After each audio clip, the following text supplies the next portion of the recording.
Il est 9h18, nous descendons dans la cave dont la porte s'est ouverte toute seule.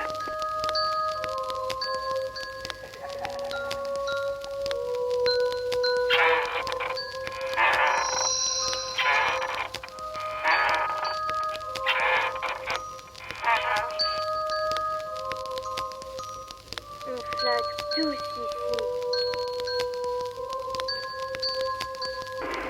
Bienvenue dans mon cauchemar. Bonsoir et bienvenue dans Inspiré de faits réels, je suis Mathias. Et je suis Charles. On poursuit aujourd'hui cette deuxième saison d'Inspiré de faits réels, mais avant de passer au film du jour, une petite annonce. Nous serons, Mathias et moi-même, au Festival MP3 à Paris, le 22 juin prochain, pour un live du Bureau des Mystères, qui marquera du coup le retour du podcast. Le live aura lieu de 11h à midi dans l'Amphi 2, mais on tiendra aussi un stand toute la journée de samedi donc. N'hésitez pas à passer nous faire un petit coucou, vous pouvez retrouver évidemment toutes les infos sur le site mp3aparis.fr. On espère que vous viendrez nombreux. D'ailleurs, l'histoire qui a inspiré le film dont nous allons vous parler à présent pourrait complètement avoir sa place parmi les meilleures histoires du Bureau des Mystères, car ce soir nous allons vous parler d'un groupe de bûcherons de l'Arizona et d'un enlèvement extraterrestre, puisque cet épisode est consacré à Fire in the Sky, un film de Robert Lieberman sorti dans les salles obscures en 1993. Adapté de l'ouvrage de Travis Walton intitulé The Walton Experience, publié en 1978, puis réédité en 1996 sous le titre Fire in the Sky pour assurer la promotion évidemment et le lien entre le film et le livre, l'histoire raconte comment son auteur s'est fait enlever par un ovni au beau milieu de la forêt, sous le regard médusé de ses collègues de travail. La police, d'abord convaincue que les jeunes hommes ont commis l'irréparable et fait disparaître le corps de Travis Walton, sera contrainte de revoir sa version puisque le disparu va refaire surface avec un récit pour le moins étrange. Évitez les forêts et ne sortez pas de votre voiture ce soir car les petits hommes verts pourraient très bien vous choisir comme cobayes de leurs expériences.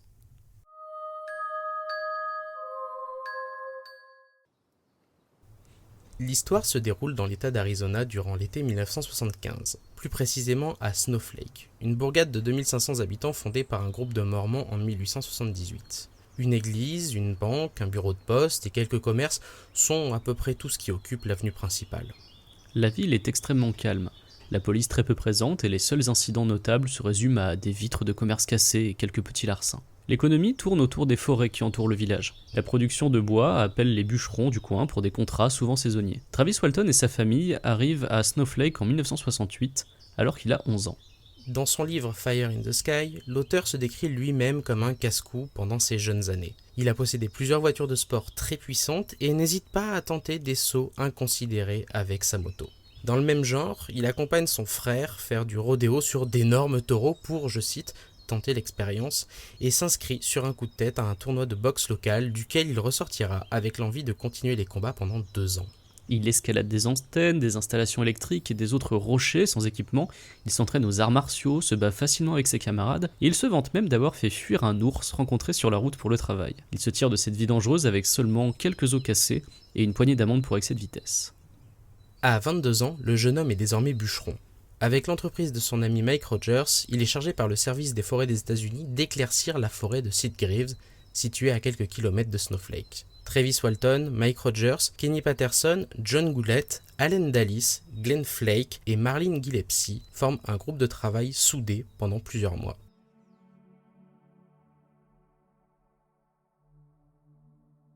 Durant le mois de novembre 1975, alors que la nuit est en train de tomber sur la cime des arbres, Travis Walton et ses 6 collègues bûcherons rentrent ensemble après une dure journée de travail. À bord de leur camion, ils croisent sur leur route une forme anormale à travers la silhouette des troncs. La forme est accompagnée d'une forte lumière. D'abord persuadé qu'il s'agit d'un effet d'optique dû au soleil couchant, le groupe s'approche doucement, arrête la voiture et regarde incrédule à travers les branches des arbres. Ce qui va suivre est raconté dans l'ouvrage de Walton, selon le témoignage de ses amis. Le groupe se rend compte que la lumière ne provient pas du soleil couchant et n'a rien d'un effet d'optique. Walton descend alors du camion et se dirige droit vers un étrange objet en lévitation, source de la lumière. Ses collègues lui hurlent de revenir mais il ne les écoute pas.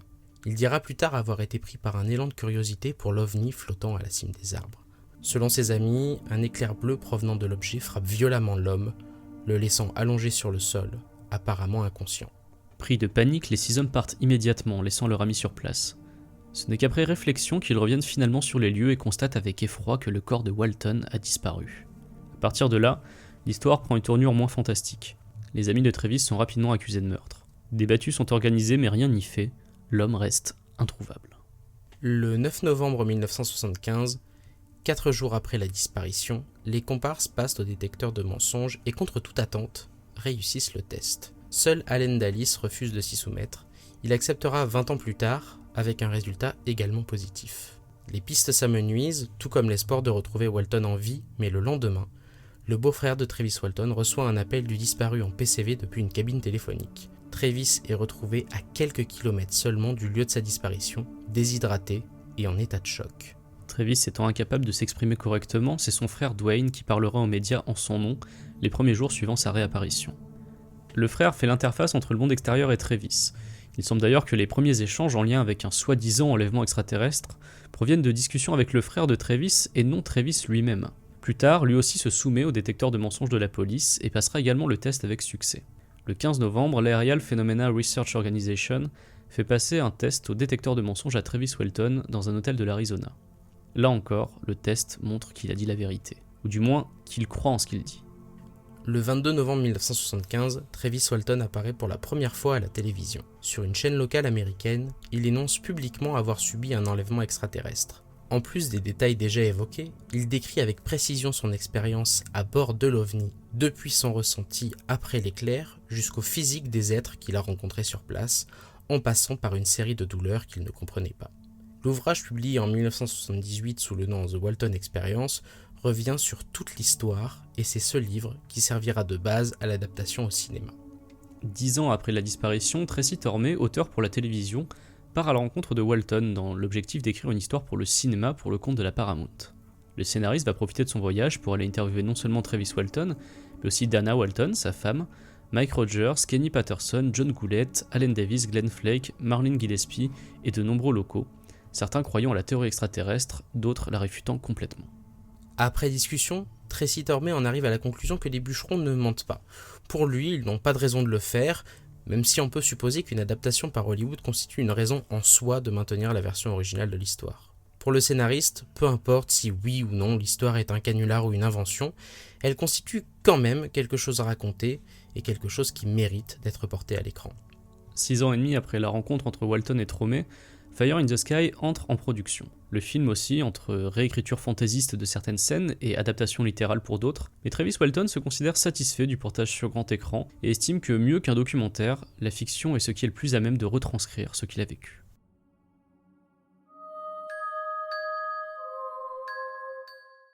Mais alors, qu'en est-il de cette adaptation? Qu'en est-il de l'adaptation de cet ouvrage, The Walton Experience, dit Fire in the Sky? Eh bien, on va le voir maintenant dans cette deuxième partie. Alors tout d'abord, sachez que si vous avez écouté la première partie, vous avez eu quasiment le résumé du film. Puisque dans les grandes lignes, on va le voir, ça va se jouer sur des détails, mais le film, disons, colle pas mal avec le récit qui est fait par Travis Walton. Donc on parle bien évidemment de bûcherons dans les années 70, une bande de bûcherons dans les années 70 qui voient leur pote se faire frapper par un rayon et qui disparaît et réapparaît quelques jours plus tard. Donc ça c'est le pitch de base. La différence, peut-être qu'on peut noter au début, c'est que le film va prendre le parti de démarrer juste après l'enlèvement. L'équipe est en état de choc, un agent spécial, sur lequel on va revenir d'ailleurs, vient les interroger. Et à travers le récit, on va avoir des flashbacks qui expliquent les relations entre les membres du groupe et Travis Walton.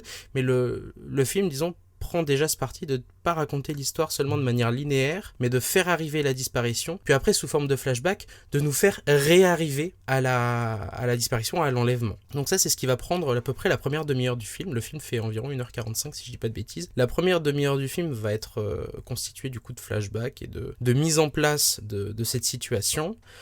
Ensuite, on va revenir au présent pour voir comment les gens sur place prennent l'affaire, comment la ville va les traiter, comment la police va faire son travail avec, encore une fois, cet agent spécial venu du Montana sur lequel on va revenir. Travis, du coup, va évidemment être retrouvé, ce n'est pas du spoil puisqu'il a de toute façon écrit le bouquin. Va venir ensuite une crise de la part de Travis où il va se cacher sous une table, il va avoir les yeux, la bouche par lesquels il va avoir du liquide bizarre qui va couler. Monsieur un peu traumatisé par sa disparition, on va dire. Et voilà, il est un petit peu traumatisé par ce qui lui est arrivé. Et là, on va avoir une séquence qui dure entre 10 et 15 minutes, où on va voir le fameux enlèvement et ce qui lui est arrivé pendant le laps de temps où il a disparu. Voilà pour ce qui est du pitch du film. T'as quelque chose à rajouter, Mathias ?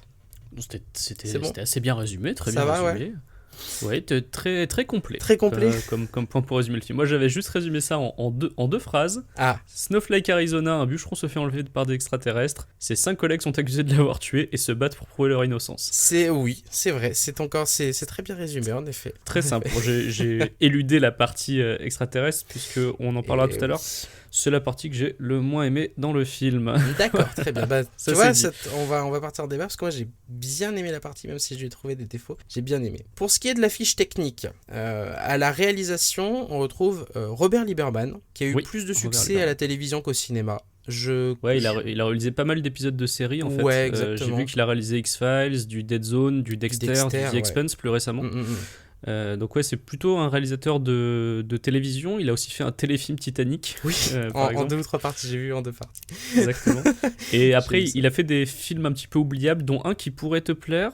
C'était un direct ou DVD qui s'appelle The Stranger. Ah oui, non, The Stranger parce qu'il y a Steve Austin. Exactement, c'est Steve Austin qui joue un amnésique en quête de vengeance et qui est visiblement très très fort à la bagarre parce que c'est Steve Austin.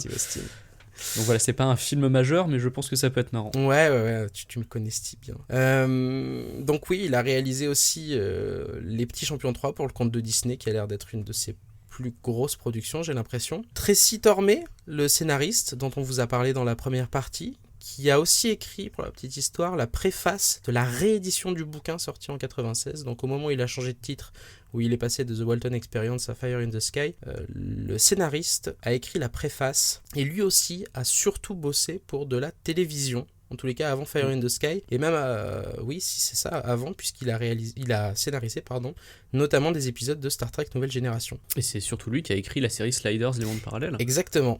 Et je trouve que pour le coup, sur le film Fire in the Sky, il a fait du bon taf en termes de scénar, puisqu'il a réussi à donner du rythme au livre de base, qui a l'air quand même assez relou. Toi, tu en as lu pas mal d'extraits, et ouais.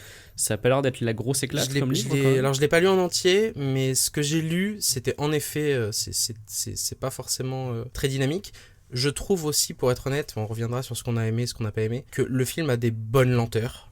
Et que les lenteurs proviennent sans doute du matériau de base qu'est le livre. Mais je trouve que même si le film est pas mal écrit, pas mal scénarisé, à part à certains moments très précis sur lesquels on va revenir, en effet, je trouve que Tracy Tormé a fait un boulot qui est quand même tout à fait acceptable. Ensuite, le casting. Oui, le casting, bon casting. Et oui, le bon casting, puisqu'on retrouve dans le rôle de Mike Rogers, donc l'employeur et meilleur ami de Travis, monsieur... Le personnage principal du film. Hein, on va le dire tout de suite, oui. Hein.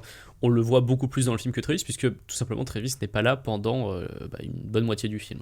C'est ça, la moitié, il s'est fait enlever par des extraterrestres. Au milieu, il est pas là. On retrouve du coup Robert Patrick, qui est... Pour les fans, ça évoquera tout de suite le T-1000 de Terminator 2.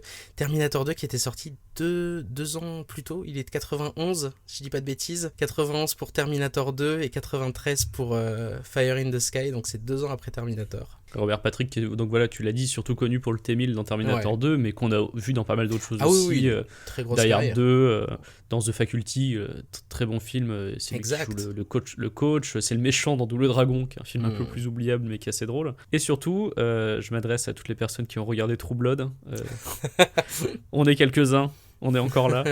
Il jouait Jackson Hervaux, le père du loup-garou Alcide, qui sort avec Sookie dans plusieurs saisons. Enfin, donc voilà, c'était un personnage de True Blood aussi. D'accord, ça je savais pas pour le voilà, une fin de filmo dans True Blood après avoir joué le T-1000. Mais bon, c'est pas grave, ça arrive. Un autre d'ailleurs qui était peut-être sur une pente descendante de sa carrière, je ne saurais dire. James Garner, un grand acteur américain en fin de carrière à ce moment-là, qui était, c'est Maverick. C'est The Great Escape avec Steve McQueen. Donc c'est lui qui joue l'agent spécial sur lequel on va revenir. Donc c'est un grand acteur américain. Plus rigolo, plus anecdotique Dan, le frère de Travis, est joué par Scott McDonald. Est-ce qu'il t'a rappelé quelqu'un, ce Scott McDonald, Mathias ? Alors là, comme ça, non, mais Non. je sens que tu vas me surprendre. Bah oui, puisque c'est Jack Frost. C'est le monsieur qui incarne Jack Frost dans le film de 96. Notre Non. nanar, notre nanar de cœur, bien sûr. Ah oui, si on peut en profiter, je crois qu'on a déjà dû le On l'a conseiller déjà plein de fois dans conseillé, Inspiré de je faits pense, réels. Mais regardez Jack Frost. La version de 96, Meilleur pas la nanar. version avec Michael Keaton. Il y a un Jack Frost. Ah oui, non, avec, oui, ne confondez pas. Nous, on veut le nanar avec un serial killer bonhomme de neige qui tue c'est des ça. gens avec sa carotte. C'est ça. C'est Eh ça. bien, le serial killer original, avant qu'il ne soit transformé en bonhomme de neige, est joué par un Scott McDonald, qui est au sommet de sa carrière comique à ce moment-là. Donc. Aussi, petit caméo, les époux Walton Oui, on voit vite fait, ouais. font un caméo dans la scène de l'église, à un moment donné, où tout le monde est réuni. Je crois que c'est la scène où c'est même pas la scène où on leur annonce que le résultat des détecteurs de mensonges a réussi, mais c'est une scène de petite délivrance, mais ils sont assis comme ça dans l'église en tant que caméo. Si tu veux aussi encore une petite référence années Ouais, 2000, vas-y. est-ce que tu as reconnu le personnage qui joue le rebelle du groupe de bûcherons ? Oh non, je sens qu'il a vieilli et qu'il est difficilement reconnaissable. Exactement, il s'appelle Craig Sheffer, c'est un acteur qui a joué pas mal à la télé et qui jouera un peu plus tard, après ce film, Keith Scott, qui est le tonton des frères Scott. Oula, ouais, oui, d'accord, ok. Ah ouais. Le tonton gentil des frères Scott, voilà. Il a changé. Le frère aîné de leur papa qui a une véritable ordure dans les frères Scott, celui-là, le tonton gentil, c'est le rebelle dans ce film. C'est assez amusant. Lui par exemple, voilà, je me suis dit, tiens, sa tête me dit vraiment quelque chose. J'ai fait un coup de Wikipédia et je me suis dit, mais oui, c'est Keith dans les frères Scott. Ah, c'est marrant, je l'ai pas du tout reconnu, perso. Alors, on a les références qu'on peut, hein. C'est compliqué. Bon, t'avais autre chose sur la distribution et le casting ? La fiche technique, non, c'est bon. sur le casting, on a un peu balayé. Beaucoup de gens ont été oubliés depuis, notamment le mec qui joue Travis, hein, qu'on n'a pas trop revu. Qui fait surtout de la télé. Ouais, D.B. Sweeney, on l'a Ouais. Donc parmi les choses qu'on a aimées et les choses qu'on n'a pas aimées, tu veux commencer par quoi ? Est-ce qu'on attaque tout de suite dans le vif du sujet avec ce que j'ai détesté dans ce film, qui est la scène du vaisseau ? Non, on va attendre un petit peu. Je vais d'abord parler de deux choses qui m'ont un peu dérangé. On parlait des acteurs, je trouve qu'il y a des acteurs qui ne jouent vraiment pas bien. C'est vraiment, ça se voit. Surtout quand on a des gens comme Robert Patrick à côté qui jouent très bien pendant tout le film. Il se trouve que la petite amie de Travis Walton joue très mal, c'est difficile. Le petit jeune du groupe aussi... celui qui est tout stressé ? Oui, justement, je trouve qu'il en fait des caisses qui vraiment... Je sais pas, j'étais pas trop dérangé par son jeu. Et malgré tout l'amour que j'ai pour Keith Scott, Craig Sheffer, je trouve que la personne qui joue le rebelle en fait des maxi-caisses. Ouais. Vraiment, c'est hallucinant. On dirait qu'on lui a dit de jouer dans un nanar à la Lorenzo Lamas, quoi. C'est vraiment compliqué. Il en fait vraiment des tonnes et des tonnes pour faire genre qu'il est rebelle, qu'il est un peu méchant. Voilà, c'est ça. D'ailleurs, je ne me souviens même pas du nom de son personnage, pour moi c'est juste le rebelle. C'est Dallas. Dallas, tout à fait. Donc voilà. Et un autre petit point, toujours sur le casting. Dans l'histoire vraie, il y avait 7 bûcherons. Là, ils sont passés à 6. Pour des besoins de scénario, ouais, tout à fait. Mais pour quels besoins de scénario, puisqu'il y en a seulement 3 qui sont exploités. Parce qu'il y avait 6 places dans leur camion et pas 7. Ouais, si tu regardes bien. Tu te dis, ils auraient pu prendre un camion avec 4 places et avoir juste un personnage fonction en plus, ça aurait suffi. Je pense qu'il valait. Alors, c'est assez intéressant parce que je me suis posé la question aussi. Je me suis dit, 7 dans l'histoire originale. 6 là, quel était le rôle ? Alors du coup j'ai pas assez lu le bouquin pour savoir quel était le rôle de cette 7ème personne, mais en tous les cas je trouve que 6 ça marche parce que le rebelle il est rarement intégré au groupe, donc ils sont déjà souvent plus que 5, et il y a le meilleur ami de Travis, il y a celui qui est un peu plus peureux, et je pense que ça, s'ils avaient été plus que 4, ils auraient été à nouveau plus que 3, ça aurait été un groupe trop resserré. Là il faut qu'on sente, à mon avis, qu'on ne connaît pas bien l'intégralité du groupe pour avoir quand même le soupçon de savoir est-ce que, alors on l'a pas vraiment évidemment, mais pour que la police puisse se poser la question, est-ce que c'est un coup monté, est-ce qu'ils ont fait une bêtise, parce que s'ils avaient été que 3, ça aurait été des amis proches ou quelque chose comme ça, je pense que ça aurait été moins flou pour des questions scénaristiques autour de la police ou de crédibilité. Là je trouve que le groupe de 6 avec avec un qui est rarement là et tout. Je trouve que ça marche plutôt pas trop mal, je trouve. Ouais, c'est juste qu'on leur donne pas assez de choses à faire, quoi. C'est-à-dire qu'ils sont là pour faire le nombre. Ils sont très secondaires, exactement. Oui, tout à fait. C'est ça. Ouais. Parce que tu vois, c'est des personnages dont je n'ai même pas les noms en tête. Je sais même pas s'ils sont prononcés beaucoup de fois dans le film. Ils sont prononcés, mais en effet, c'est surtout le meilleur ami, Mike Rogers, le rebelle, qui va refuser le test de détecteur de mensonges, qui sont un peu importants. C'est vrai. Parce qu'après, on a le mec au chapeau, donc qui est en gros l'adjoint de Mike Rogers. Lui, il est tout le temps à côté de Mike Rogers, mais en fait, il ne sort jamais de cette fonction-là. C'est juste l'adjoint de Mike Rogers, il est toujours à côté de lui, il se balade souvent à deux, mais sinon, il a très peu de lignes de dialogue. On a le petit jeune qui, voilà, effectivement, a peur dans toute la première séquence au début de ce qui se passe. Et il y a un autre jeune avec un chapeau de cow-boy aussi qu'on voit très peu, lui encore moins que les autres. Je sais même pas s'il a plus de 3 phrases dans le film. Ouais, mais tu vois, ça marche. Ils sont vraiment là pour être là. Ça marche quand ils se font interroger au début, quand ils sont tous autour de la table. S'ils avaient été moins nombreux, je pense que... Ouais, la scène aurait eu moins de gueule, effectivement. Ouais, ça aurait eu moins de gueule, je pense. Je pense que c'est surtout visuel, parce que sinon, en termes d'intérêt de personnage, c'est clair qu'ils en développent 3 ou 4, quoi, pas plus. Donc ok, c'était tes reproches en termes de oui, casting, voilà, c'est c'était ça les reproches légers. Mon reproche très lourd se situe dans la scène dans le vaisseau, mais on en parlera plus longuement tout à l'heure, je pense, parce qu'on n'est pas d'accord, je crois, sur cette scène. Non, c'est vrai. Alors moi, perso, dans ce que j'ai pas aimé, c'est la manière de camper certains personnages, et donc du coup, je rejoins complètement, j'avais noté... ce que tu dis sur le rebelle, qui est un personnage extrêmement caricatural. De la même manière, même si je lui trouve un côté positif, le lieutenant, enfin l'agent spécial, qui va avoir un rôle assez particulier dans tout le film, sur lequel on va revenir après, je trouve qu'il est campé de manière caricaturale, mais que son rôle est utile. Donc on verra ça aussi un petit peu par la suite. Ils ont parfois une manière d'intégrer des effets de réel un peu grosses quand ils veulent absolument coller à l'histoire. Ils veulent absolument coller aux faits qui sont racontés par Travis Walton. Et ils le font de manière, parfois, ils le font avec des gros sabots, genre dans des lignes de dialogue un peu bébêtes. Ah, donc tu as été dans ce coin-là, ah, et tu vas maintenant aller dans ce coin-là, qui est à tant de kilomètres, parler à telle personne. Des choses qui existent, des choses qui ont été racontées, et qui, dans les dialogues, sont vraiment pas amenées de manière très très fine. C'est limite des rapports de police transposés en ligne de dialogue, quoi. Ouais, il y a un petit peu de ça, Globalement, je lui ai trouvé des sacrées longueurs aussi au film. Il y a un travail de scénario qui est parfois appréciable, mais je trouve que passer la première demi-heure, entre le moment où on voit l'enlèvement de Travis et le moment où il est retrouvé, il y a quand même un passage où, du coup, ce qui est traité comme sujet, c'est la manière dont la ville va porter un regard sur les jeunes hommes donc, qui étaient avec Travis, qui sont soupçonnés de meurtre, qui sont soupçonnés du coup d'avoir pris de la drogue, de tout un tas de choses. Mais c'est des scènes qui sont souvent répétitives. On va avoir souvent du refus de la part du rebelle de passer le test de détecteur de mensonges. Il va y avoir des thèmes qui vont un peu tourner en rond à ce moment-là. Enfin, en tous les cas, c'est mon sentiment perso. Mais sinon, je trouve la première demi-heure, par exemple, je la trouve très bien. Moi aussi. Et c'est marrant que tu dis ça, parce que souvent c'est moi qui me plains du rythme dans les films, ouais. quand on parle de film ici. Et celui-là, il s'est passé quelque chose, effectivement, je sais qu'il y a des longueurs, j'aurais pu m'en plaindre, et en fait non, parce que je me suis vachement laissé embarquer par l'atmosphère du film. Dans la première demi-heure, même dans la première heure, dans toute l'exposition en fait, il y a une ambiance qui t'emporte. Je sais pas si c'est dû à la lumière du film. Je pense.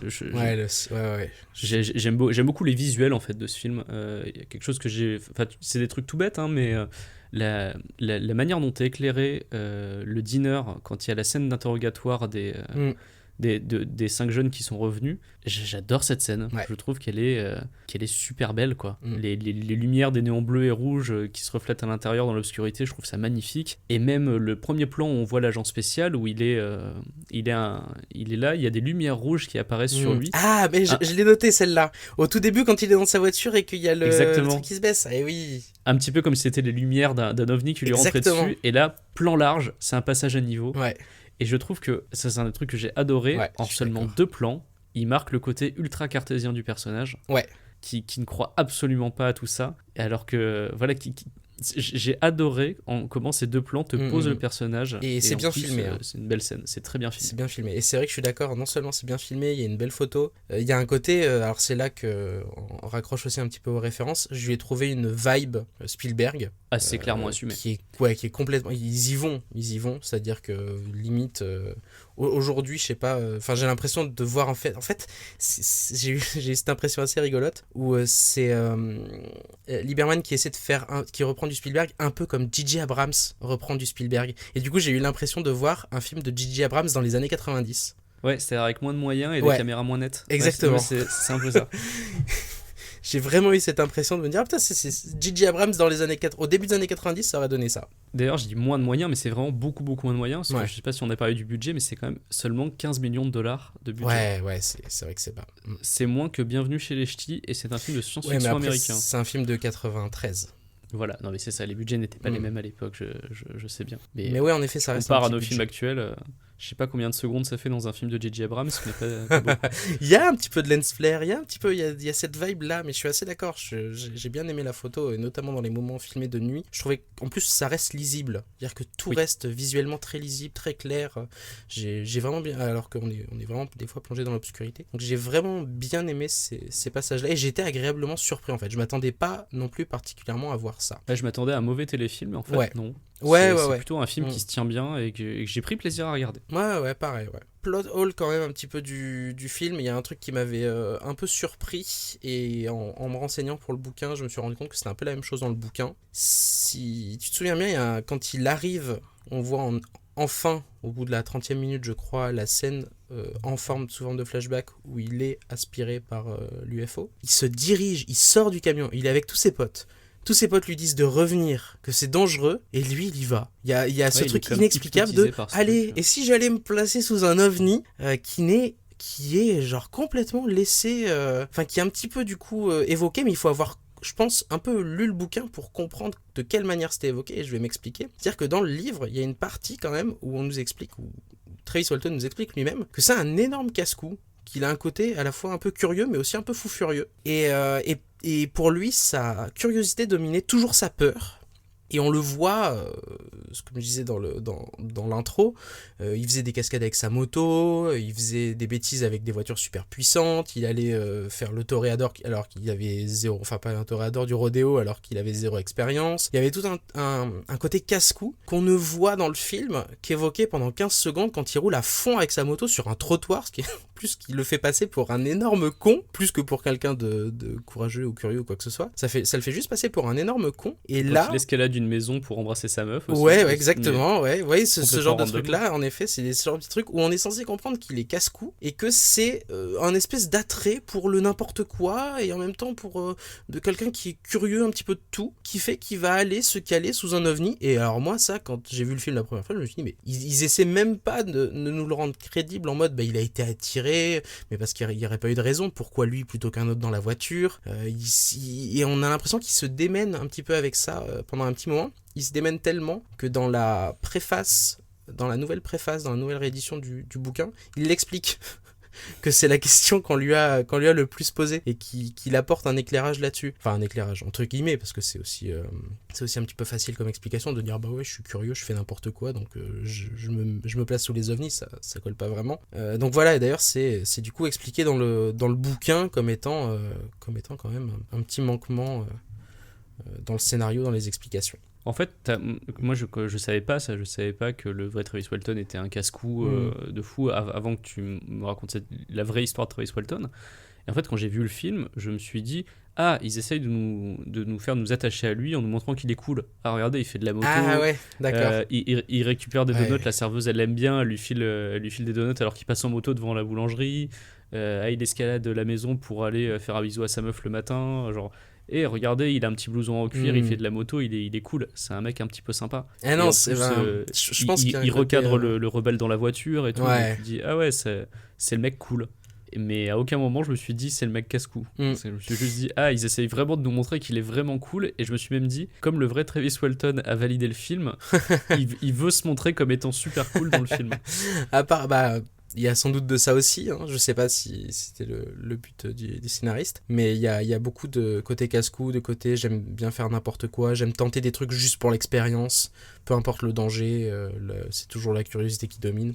Et moi j'avais une autre hypothèse, c'était le côté, alors c'est très anecdotique, hein, mais j'ai l'impression qu'il y a cette espèce quand même de combat très viriliste au sein du groupe, et notamment entre le rebelle et Travis. Et on le voit, ils sont en confrontation et c'est le truc testostéroné vraiment basique. Tu peux pas faire plus combat de beat que ça, ils ont chacun une tronçonneuse dans la main. Ils ont une tronçonneuse dans la main et elle est activée et ça fait du bruit et c'est le niveau 0. Et j'ai eu l'impression que c'était aussi interprétable de cette manière-là, en mode regarde, moi j'ai pas peur, je vais sous l'OVNI. Alors que l'autre il reste dans la voiture, tu vois. C'est en mode ouais, tout à l'heure tu m'as fait peur avec ta tronçonneuse, t'as failli faire tomber un arbre sur moi. Bah regarde, moi je vais sous l'OVNI. Et j'ai eu l'impression de ce truc aussi qui rend pas le personnage attachant, enfin, en tout cas à mes yeux. Mais du coup voilà, il y a on peut tenter d'expliquer ce petit truc, mais bon après c'est rentrer dans les détails. Il y a d'autres choses que t'as pas aimé, Mathias, ou on passe à... Juste là-dessus, sur le D.B. Sweeney et son interprétation de Travis Walton, justement, j'ai pas réussi à m'attacher à Travis Walton dans ce film.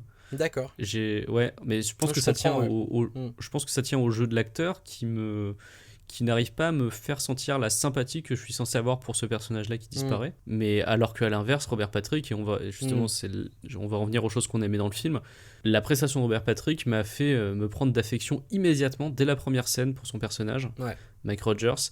Et ce qui tombe bien, puisque c'est lui qu'on voit pendant tout le film, et je l'ai beaucoup aimé dans ce film. Ouais, donc, notamment dans une scène qui est effectivement un peu redondante, parce qu'on est toujours sur les mêmes thématiques des personnes qui, toute la ville pense qu'ils ont tué Travis, et qui se défendent. Ouais. C'est grosso modo toujours ça pendant toute la première heure du film, on va dire. Mais il y a une scène qui sur moi a beaucoup marché, c'est la scène de la réunion de la ville, où en fait ils sont tous réunis, je sais pas si c'est une église, la mairie, enfin ils sont tous à un endroit où il y a le shérif qui parle, et où en gros il laisse entendre que potentiellement ils sont accusés de meurtre, les 5 bûcherons. Et là Robert Patrick arrive là, il voit qu'il y a même sa femme qui est dans la pièce et qui ne le croit pas, qui pense qu'elle pense qu'il a tué Travis. Et là il fait un discours qui est un peu gnangnan, effectivement, mais où il dit mais pour qui vous prenez-vous pour nous juger ainsi, c'est vraiment, ça pourrait être un sketch en vrai, mais Robert Patrick le joue très bien, avec beaucoup d'émotion, très justement. Et ça a fonctionné sur moi. Alors que je pense que par un mauvais acteur, ça aurait donné une scène extrêmement nanardesque. Ouais, je vois ce que tu veux dire. Et du coup, dans les trucs que j'ai aimés, y a des choses que j'ai déjà évoquées, quelques détails de réalisation que je trouve vraiment chouettes, quelques fulgurances. Et alors pour le coup, il faut qu'on en arrive à cette fameuse scène, puisque quand Travis sera retrouvé, on voit qu'il va pas bien, il est complètement choqué, amaigri, il est déshydraté. Mais du coup, il y a cette scène qui est la scène du vaisseau où on va avoir sous forme de flashback 10 à 15 minutes de scène où il est capturé et on va voir ce qui s'y passe. On est d'accord sur un truc, si je dis pas de bêtises, cette scène allait rentrer au forceps. Complètement. Mais complètement. Et c'est mon avis, je la trouve inutile. On n'a pas besoin de voir le traumatisme pour comprendre que Travis est traumatisé après son enlèvement. C'est logique. Je ne suis pas d'accord. Et il y a un tel changement de ton entre cette scène-là et le reste du film que je trouve qu'elle n'a rien à foutre dedans. Mais c'est là où on n'est pas d'accord. Pour moi, cette scène est beaucoup trop gore par rapport au reste du film. Il y a quand même un plan, par exemple, où Travis traverse le corps en putréfaction d'un humain avec sa main. Un plan complètement putassier et gratuit. Et pareil pour celui où on lui enfonce le tuyau dans la gorge, qui est une vision horrifique. D'ailleurs, c'est une des images qui circule le plus du film. Ouais. Qui est à ce moment-là dans le film, et je me suis dit mais pourquoi est-ce qu'on passe d'une ambiance qui était jusqu'ici plutôt opposée à quelque chose de vachement trash d'un coup. Alors la réponse on l'a, on le sait, les producteurs ont demandé à Tracy Tormé d'écrire cette scène, donc pour préciser, je reviendrai dessus un petit peu après, mais qui n'est pas une description qui existe dans le bouquin, c'est une scène qui sort de l'imagination de Tracy Tormé, donc qui est du coup forcément déjà à la base en décalage avec le reste. Je suis d'accord pour dire qu'elle est rentrée au forceps, par contre je trouve que c'est une séquence où il y a des vraies fulgurances visuelles, des fulgurances de réalisation, des macros sur des aiguilles qui s'approchent d'œil alors qu'ils font forcément la manière dont est bloqué l'œil, qui font forcément rappeler Orange Mécanique, et même si on pourrait se dire qu'elle a rien à faire là, et ben ce film sans cette scène Il n'existe pas, t'as raison. En fait, c'est pas qu'il n'existe pas, c'est que il est dans ce mou. Moi, vraiment, le film, j'ai vécu ce coup de mou entre, alors pas immédiatement à la 30e minute, mais après la première scène d'exposition, après qu'on le voit se faire enlever, il y a ce coup de mou. Et si ce coup de mou, il n'est pas contrebalancé à la fin par une scène plus choc, ça aurait pu être autre chose comme scène, ça je suis d'accord. Mais s'il n'est pas contrebalancé par une scène plus choc, le film, il est mou à partir de la 30e minute. Et je pense que je me serais beaucoup plus emmerdé devant le film si elle n'était pas si elle n'était pas là, la scène, parce que même si la scène fait un petit peu tâche en termes d'ambiance comparé au reste, moi elle m'a réveillé mon attention. Elle m'a vachement réveillé mon attention parce que je me suis dit waouh, il va peut-être se passer des trucs vraiment qu'on n'aurait pas imaginé, il va peut-être y avoir et il y a quelques fulgurances, je trouve, visuelles que je trouve assez stylées. Moi perso, c'est une scène, alors l'échelle de Jacob est sortie en 1990, celui-là Fire in the Sky est sorti en 1993. Pour moi, c'est vraiment c'est des gens qui ont vu l'échelle de Jacob qui se sont dit il y a un truc à faire. Parce que j'ai vraiment eu l'impression de revoir des scènes d'hallucination de l'échelle de Jacob. Ouais, complètement. Après, je suis d'accord avec toi quand tu dis qu'il y a des vraies fulgurances visuelles, c'est vrai, et il y a des vraies bonnes idées aussi. Le fait qu'on découvre par exemple que l'image qu'on se fait des aliens est en fait le costume spatial des aliens, qui sont pas comme ça en vrai. Exactement. Que c'est juste la forme de leur combinaison. Ça, c'est une très bonne idée. Invention totale, hein. C'est de la SF là. C'est un scénariste qui écrit de la SF pour le coup. C'est pas basé sur. Enfin, c'est déjà de la SF, Fire in the Sky si on veut. mais là, c'est vraiment une vision du scénariste. Et par contre, oui, il y a des fulgurances, mais en fait, il y a un peu à boire et à manger dans cette scène-là parce qu'il y a aussi des trucs très très cheap. Et ça tient aussi au budget, hein. On rappelle seulement 15 millions, c'est pas non plus fou pour un film de ce calibre-là. Mais tu vois, au tout début, quand il est dans la membrane et qu'il est bloqué, ça fait vraiment toile de tente, quoi. Moi, j'ai vraiment. Tu l'as vu comme ça, toi ? Ah ouais, j'ai vraiment vu une tente du tissu teinté, tu vois. Ouais, d'accord. Et c'est ce que j'ai trouvé très dommage, parce qu'en fait, le reste du film tient plutôt bien la route, surtout cinématographiquement. Vraiment, la photo est jolie dans tout le reste, les décors sont bien. Et juste là, sur toute la séquence de la salle des membranes, je trouve qu'il y a un vrai problème. D'accord. Elle est trop horrifique mais vraiment gratuitement. Je reviens sur la main qui traverse le corps en putréfaction, c'est pas la peine. Tu vois, pour moi, c'était pas la peine. Et toute la scène d'escalade où il escalade cette salle avec plein de membranes, on voit que c'est du tissu teint qui flotte au vent, que c'est pas on ressent pas l'élasticité des membranes. C'est pas, je trouve qu'en termes de production value, c'est pas si mal. Compte tenu du budget, je suis d'accord. Oui, voilà, compte tenu du budget, je trouve que ça passe. Mais ça détonne avec le reste du film. Surtout quand tu arrives après et là je suis d'accord avec toi, sur les scènes où il est vraiment avec les extraterrestres. Attaché, tout ça. Là, vraiment, il y a des vraies fulgurances visuelles et qui tiennent la route. Voilà, on sent pas que c'est cheap. Pour le coup, là, sur ces scènes-là, ça fonctionne très très bien. Même le design des aliens aurait pu être mal fait vu le budget qu'ils avaient. Et en fait, non, on y croit dedans. Ils ont une forme humanoïde. C'est des petits humanoïdes avec une tête un petit peu rectangulaire. Mais ça fonctionne aussi bien qu'un costume du 5e élément, ce qui est pour moi un compliment vu le budget du film. Ouais. Donc non, ça fonctionne plutôt pas mal. On n'est pas sur des designs d'aliens dignes de nanars des années 70 comme on a pu voir, quoi.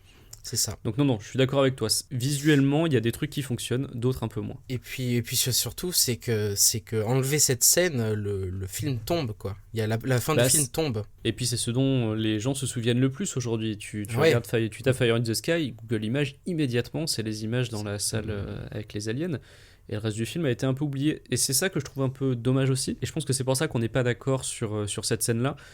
Toi, t'étais vraiment parti pour voir un film avec quelqu'un qui se fait enlever par des aliens. Et moi, j'ai beaucoup aimé tout le postulat de la première demi-heure sur le doute. J'aurais préféré voir un thriller vaguement surnaturel qui joue sur le doute. Est-ce qu'ils l'ont vraiment tué ou est-ce qu'il s'est fait enlever Mais là, il ne joue pas sur le doute, là. Non, il joue pas sur le doute dans le film, en tout cas. Là, Fire in the Sky, celui-là, il ne joue pas sur le doute. Mais ils y jouent un petit peu sur toute la première demi-heure du film. Puisque si tu connais pas l'histoire de Travis Walton... Voilà. Moi, je l'ai pris comme ça, comme un spectateur lambda qui connaît pas. Je me suis pas beaucoup renseigné sur l'histoire de Travis Walton avant. Je savais qu'il avait survécu, mais je me suis pas renseigné vraiment sur les détails. Et sur cette partie-là, je trouvais que ça marchait plutôt bien. Ça aurait pu être un autre film, en fait. Ouais, oui, complètement. Et en fait, en voyant cette scène du vaisseau, je me suis dit, ah, donc ce sera pas ce film-là. Et c'est dommage parce que j'aurais bien aimé voir ce film. et je pense que c'est pour ça que j'étais déçu. Ouais, je t'avoue que j'attendais un petit peu la scène, mais parce que je savais aussi qu'elle allait arriver d'une certaine manière. Mais non, moi, elle m'a pas dérangé, elle m'a un petit peu horrifié, elle m'a un petit peu mis mal à l'aise. Ah oui, la scène où il est attaché, on lui met le tuyau dans la gorge. Ouais, mais tu sais, un moment où ça fait une demi-heure que tu dis, c'est un petit peu mou. Là, au moins, ça te relance. Dynamise un peu tout ça. Ça nous amène à notre deuxième point de entre guillemets désaccord, c'est l'agent spécial. Ah oui, alors l'agent spécial, je trouve ça dommage dans le film, on n'a pas interprété de la même manière, mais pour moi l'agent spécial, donc c'est celui qui a la lourde tâche de représenter l'esprit rationnel et sceptique dans ce film, parce qu'il y a quand même pas mal de monde aussi, notamment j'ai l'impression le shérif qui a tendance à plutôt croire que Travis Walton a été enlevé. Alors il le croit parce que c'est des connaissances qui lui disent. Pas parce qu'il veut croire aux extraterrestres, j'ai l'impression, mais parce que c'est des gens qu'il connaît, ouais. Oui, pendant tout le film, il dit non, et Mac Rogers, il inventerait pas quelque chose comme ça, je le crois, c'est un mec droit, il est dans la communauté, tout ça. Oui. Donc, en fait, finalement, le seul personnage qui va aller chercher des pistes de réflexion du côté sceptique, ça va être cet agent spécial qui ne croit absolument pas au surnaturel, qui ne croit absolument pas aux ovnis. Et je trouve que dans le film, il est souvent ridiculisé. De toute façon, c'est l'antagoniste du film, il est présenté comme l'antagoniste du film. Je suis pas, encore une fois, je suis pas 100% d'accord parce qu'il Alors, vas-y, dis-moi. Il est dur, par exemple, enfin, il est dur. Il est chiant avec le chiant, c'est-à-dire le rebelle. C'est-à-dire que lui, il va aller le chercher assez constamment. Et il va être, par exemple, beaucoup plus compréhensif avec celui qui est plus jeune, le terrorisé, tu vois. Où il va pas insister sur les questions, il s'adapte un petit peu en fonction de chaque personnage et du niveau de doute, d'implication que lui estime être l'affaire du meurtre de Travis Walton.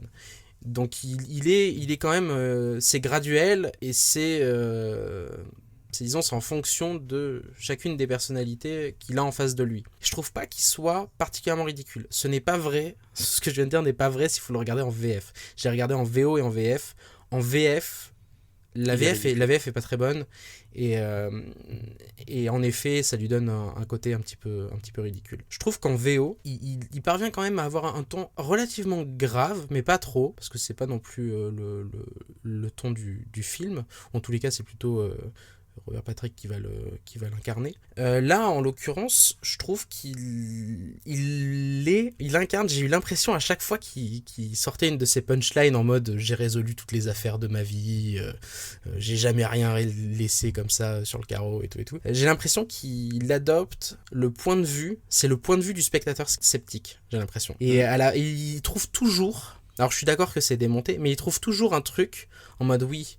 Certes, la médecin, elle dit ça, mais la médecin, à la fin, il dit ça, il dit la médecin, elle oublie que il a passé 5 jours à répéter son rôle et que s'il faut, c'est un bon acteur dans cette séquence-là, Travis Walton. Et donc évidemment que le film prend le parti du livre, puisque c'est le livre qui raconte qu'il y a eu un enlèvement, mais je trouve que le personnage du shérif, de l'agent spécial, c'est-à-dire que toi tu l'as vu comme il est ridiculisé, mais ce que je peux comprendre... Parce qu'en fait, à chaque fois qu'il donne une piste, elle est systématiquement démontée, puisque le film n'a pas d'esprit critique, mais du point de vue de ceux qui y croient à fond. Donc, par défaut, vu que lui n'y croit pas, c'est pour ça que j'ai l'impression qu'il est présenté comme l'antagoniste du film, qui va aller d'échec en échec à chaque fois qu'il va essayer de prouver qu'il s'est pas fait enlever. Alors que pourtant, tout ce qu'il dit est toujours très pertinent. Moi, du coup, tu disais, il représente le point de vue du spectateur sceptique, ce qui est mon cas. Bah oui, un polygraphe, ça se falsifie, c'est pas fiable à 100%. Oui, c'est normal de penser au meurtre comme première piste dans une affaire de disparition et de suspecter les proches qui, en plus, l'ont vu en vie pour la dernière fois. Et oui, mais... suspecter un canular parce qu'à la fin, même quand Travis lui dit non, je me suis fait enlever par des extraterrestres, il dit oui, non, mais c'est un canular monté par appât du gain. C'est à chaque fois des choses assez logiques qu'il dit. Et du coup, le voir à chaque fois se faire démonter, ça, je me suis dit, il se fait un peu ridiculiser. Ouais, mais parce que là, t'oublies que c'est une adaptation d'un bouquin. Oui, mais c'est ça. Genre là intégrer ce personnage-là qui d'ailleurs n'est pas dans le livre. si je me souviens Bah, bien, c'est si je dis pour pas de ça. bêtises. Il n'est pas dans le livre. Intégrer un personnage antagoniste qui représente, parce que c'est ça qu'il fait, c'est qu'il incarne les critiques extérieures qui certes sont démontées parce que c'est une adaptation du livre et que c'est pas une libre interprétation de l'histoire de Travis Walton, c'est une adaptation de son livre. À partir du moment où c'est une adaptation de son livre, déjà intégrer le point de vue extérieur sceptique et en donner des pistes, puisqu'il va le faire dans le dialogue, il va donner des pistes de pourquoi il pense que c'est un canular, même si évidemment le film essaie de prouver que ce n'en est pas un, puisqu'à la fin on va avoir une séquence avec des aliens. Et ben je trouve que c'était déjà intégrer cette parole-là, c'était déjà un premier point pas. un premier pas, ouais, voilà, c'est ça. Mais je comprends ce que tu veux dire. Moi j'ai l'impression qu'ils l'ont utilisé pour renforcer encore plus, pour faire un syndrome de Scully, tu vois, pour renforcer encore plus la vision des choses de Travis Walton. Ouais, vous je voyez, sais ce que tu veux dire. lui il cherche tous les trucs sceptiques, mais à chaque fois il se trompe, et au final la seule explication possible, c'est que c'était des extraterrestres quand même. Alors qu'en fait non, quand tu creuses, non, tout ce qu'il dit est logique. C'est ça qui est fou, oui. c'est ça qui m'a agacé ou non.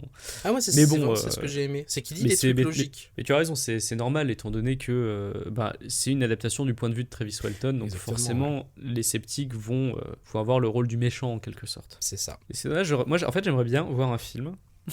je vais faire mon propre film.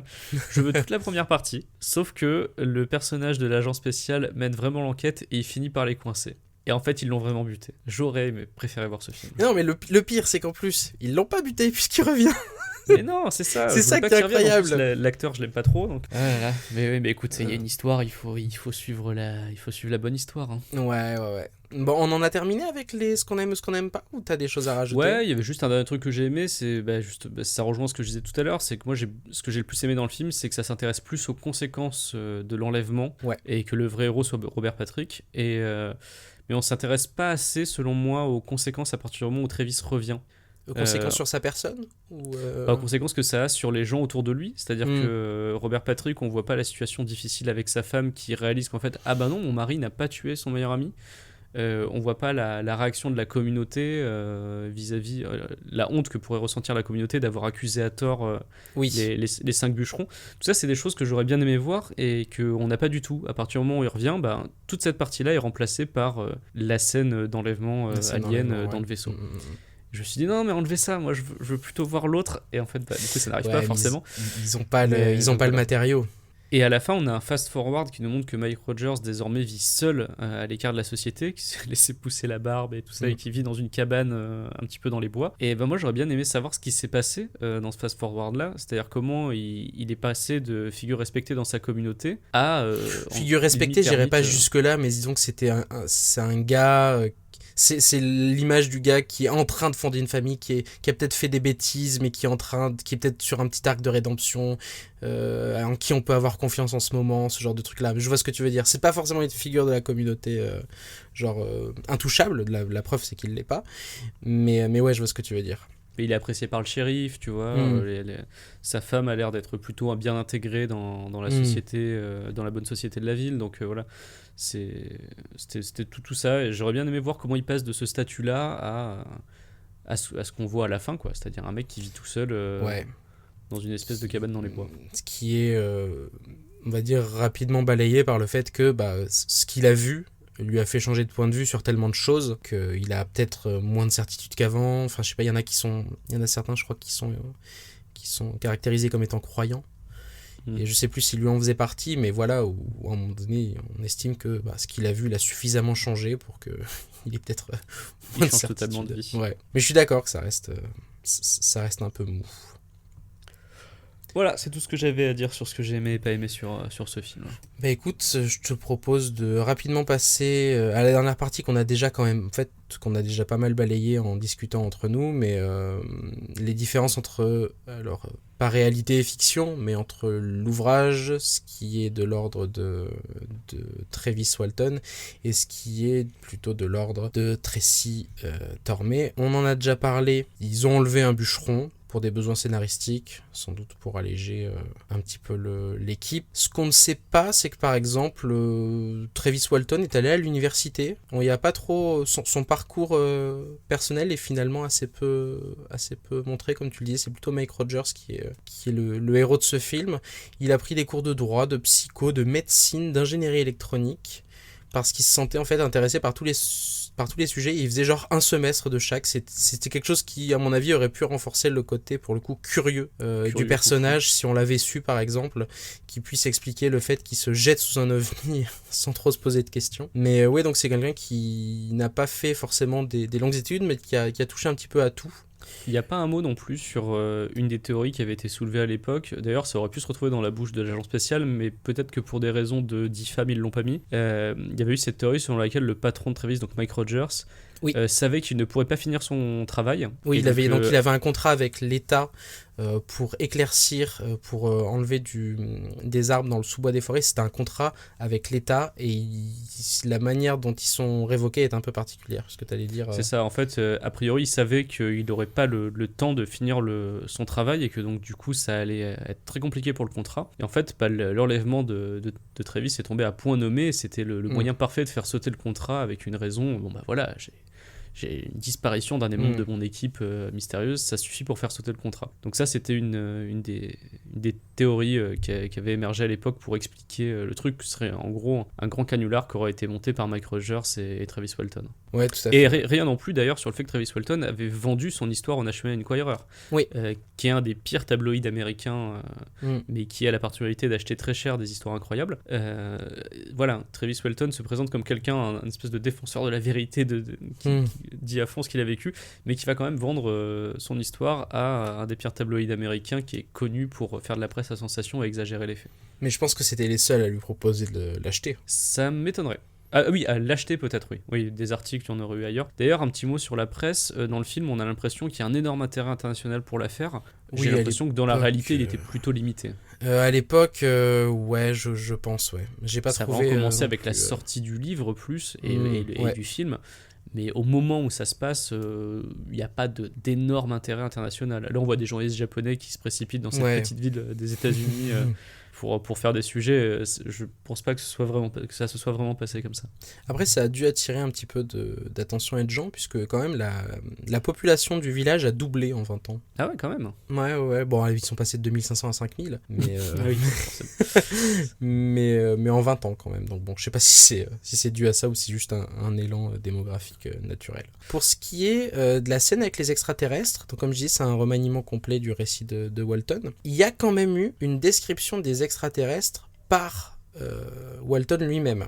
Ah, ça c'est intéressant. Et ça c'est intéressant. Il a fait ce récit la première fois à la télévision, dans une télévision locale américaine. Et donc il a décrit ce qu'il avait vu. Et donc il a expliqué s'être réveillé, allongé. Il y aurait eu trois extraterrestres autour de lui, d'une taille d'environ 1m50. Et il a expliqué en fait alors ça c'est son récit le plus proche qu'on connaisse depuis ce qu'il a vécu. Il les aurait poussés et apparemment, il ne sait pas si c'est trop un effet de gravité ou le fait que les extraterrestres soient d'une constitution légère, mais il les a très facilement repoussés. Genre il était vraiment beaucoup plus fort que les extraterrestres, il n'a pas eu de difficulté à les repousser. Il s'est échappé de cette pièce par, pas un conduit, mais un espèce de trou. Il dit, c'est pas vraiment une porte, c'était pas vraiment un passage, c'était un espèce de trou. Il serait allé dans une autre pièce, une vingtaine de mètres plus loin, qui était composée. Enfin, dans cette pièce, il y avait une chaise, et un espèce de table, enfin, ce qu'il estime être un tableau de bord avec plein de boutons. Il a pas trop osé, il a touché la chaise, apparemment en étant très apeuré, et là, il a vu quelqu'un entrer dans cette pièce qui avait davantage une apparence humaine, mais avec, donc pas disons 1m50 tout déformé avec une très grosse tête et tout, vraiment un humanoïde, et qui aurait un casque transparent sur la tête, donc qui lui permet de voir. Faut imaginer comme un casque de moto mais transparent sur la tête. Et il lui a posé des questions, savoir ce qu'il faisait là. Il ne lui a pas répondu, il a estimé que c'était peut-être à cause du casque, que c'était potentiellement un humain qui avait été enlevé et qu'à cause du casque il n'entendait pas les questions qu'il lui posait. L'humanoïde a pris Travis par le bras, l'a amené dans une autre pièce de force, et à ce moment-là il aurait respiré un gaz, et c'est à ce moment-là qu'il tombe dans les vapes et qu'il se réveille apparemment dans la forêt. Donc ça c'est son récit moins palpitant du coup et moins impressionnant que la scène qu'on a dans le film. On comprend mieux pourquoi ils ont réécrit la scène. Ouais, ça aurait été un petit peu... Mais en même temps, ouais, c'est marrant. J'adore, pour le coup, lire les témoignages de gens qui se disent avoir été enlevés par des ovnis. Et c'est marrant parce que beaucoup considèrent que son témoignage, et c'est pour ça que ça a été changé aussi en partie, c'est que son témoignage était un petit peu ennuyeux et en même temps ça ressemblait à beaucoup de choses qui se faisaient dans la science-fiction dans les années 80. Ouais, et qui ressemblait à beaucoup d'autres cas. Là, on a vraiment beaucoup la d'autres matrice cas, ouais. de Exactement. l'enlèvement extraterrestre.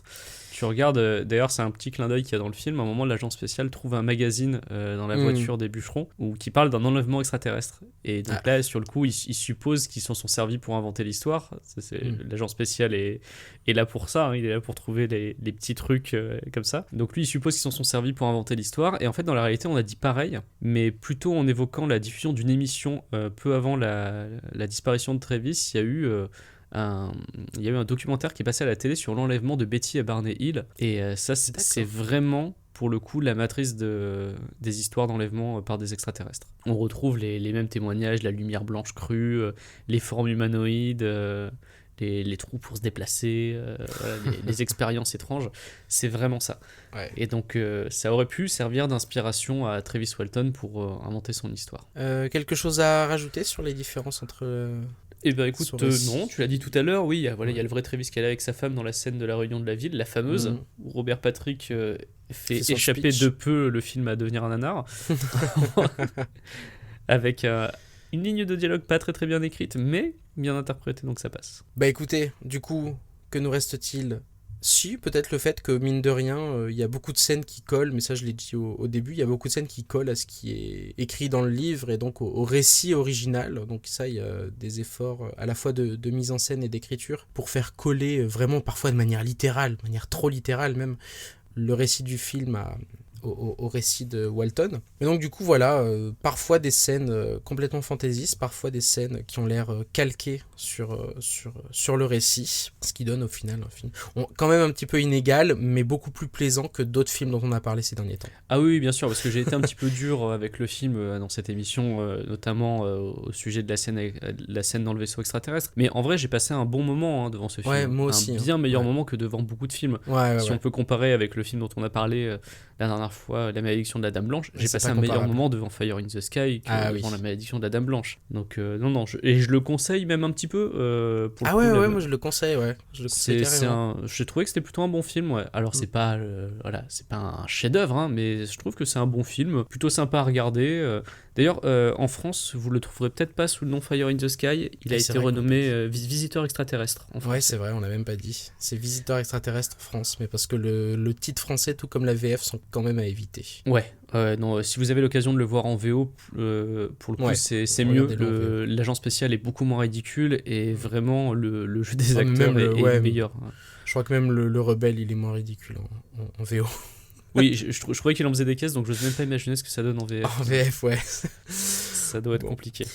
Bah écoutez, il nous reste à vous dire à la prochaine. Vous pouvez évidemment nous retrouver sur les réseaux sociaux, sur Twitter, @IFRpodcast, sur Facebook, notre page Charles et Mathias. Vous pouvez nous laisser évidemment, comme toujours, des avis sur iTunes, si vous, tout simplement le bouche à oreille, si jamais ce podcast vous plaît, n'hésitez pas à en parler autour de vous. Et du coup, on vous dit au mois prochain, à la prochaine fois. Ouais, au mois prochain, et si on vous manque trop en attendant, vous savez que vous pouvez nous retrouver aussi sur notre Discord, où on est souvent présent. Tout à fait. Le Discord des Diplodos, où on parle d'inspirer de faits réels, du bureau des mystères, mais aussi de plein d'autres trucs. On parle de ciné, de musique, de séries.